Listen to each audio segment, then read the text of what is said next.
friends, today we will discuss about infrastructure as a code. Normally we call it IaaC. Okay, let us go to our Azure portal. Now, when we want to create a server in Azure portal manually, what we will do? We will go for create a resource, select the image, create, click on create. Here, to create a resource, we need to give all the concerned options. Let's suppose select the resource group, give the name of the server, region, availability options, security options, size, the required size, username. Let us give a test username.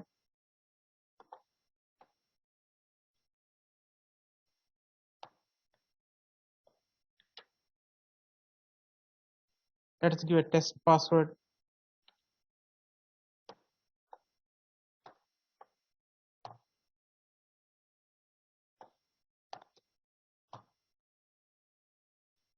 Inbound port rules, all those stuff.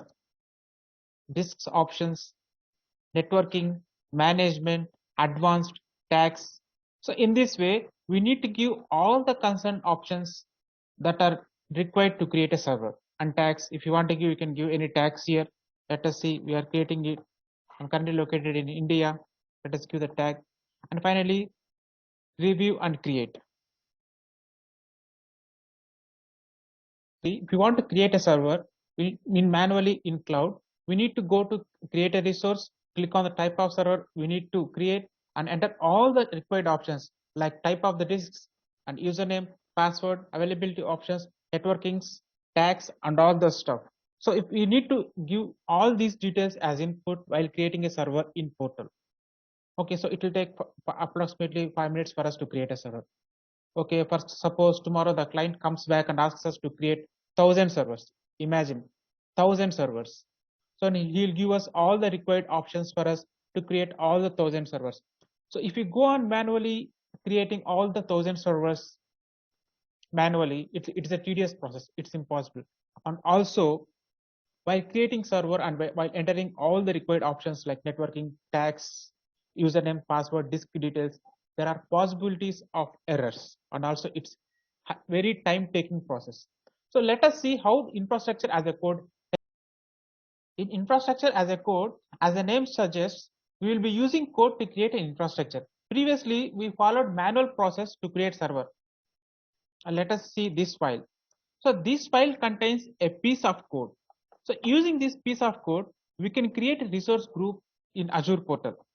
So for example, if the client comes back and asks us to create 1,000 servers, we will write a code for one server and use it multiple times. We can use the same code 1,000 times. We can use loops to create alternative names for the servers, and we can create 1,000 servers using the code. So in the same way, the same code once written can be used again and again to create a server. So here, infrastructure as a code simply means avoiding manual intervention in creating infrastructure. It might be servers, it might be key vaults, it might be load balancers, it might be traffic managers, whatever it might be, whatever infrastructure it might be, we are avoiding manual intervention, and all this infrastructure we are creating using code. Okay, so that is infrastructure as a code. Once we write a code, we'll just deploy it in Azure cloud. So depending on the logic what we gave in the code, infrastructure will automatically be created. Okay, that is infrastructure as a code. So we have different types of tools for IaaC, that is infrastructure as a code. We can use PowerShell, we can use ARM templates, we can use Terraform, we can use Ansible as well.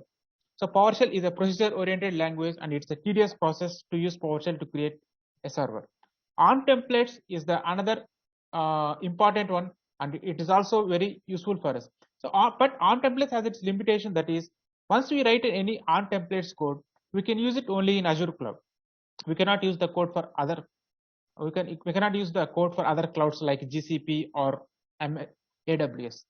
So Terraform, once we write the code in Terraform, we can use it in any cloud. See, for example, if I write a code to deploy a server in Terraform, I can use it for Azure, I can use it for GCS, I can use it for AWS, any type of that code. So you can also use Ansible to deploy, to deploy servers. But most preferably, the market is preferring Terraform when compared to all other tools. That is, it has many advantages when compared to other tools. Let us see what are the basic advantages of Terraform. So, if the code is self-explanatory, for example, let us take a sample Terraform code. If you look into this code, you can simply read it. Resource Azure RM resource group, location and name. So by reading this part of the code, we can clearly understand that it is going to create a resource group whose location is in East US and it has name of Terraform session 1. So in the same way, the entire code is human readable format. So we can easily read the code and we can understand what the code is going to do. And to write the code also, it is very easy. And other advantage of Terraform is flexible dry run using Terraform plan command. For example, we have the code ready. For example, we have write a lengthy code that is 100 and 200 lines of Terraform code. And we want to test it. We want to dry run it. So in real time, testing is very important before you are creating a resource. For example, we tried creating 100 resources. We wrote script for creating 100 resources. Imagine if the code goes wrong and it created 1000 resources. What happens? Huge loss for us. So definitely we need to test our code before running it. So in Terraform, we have many advantages in dry run. So that using Terraform plan command, we can check what the code is going to do, what we wrote a code and what it's going to do. Before getting deployed to the product, live environment, we can check what it is going to do, so that we can be assured that our code is correct and it is going to do the same thing that what we expect. We also have many other advantages in the state file.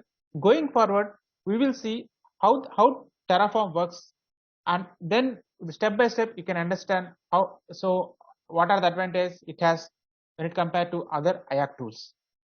Thank you guys.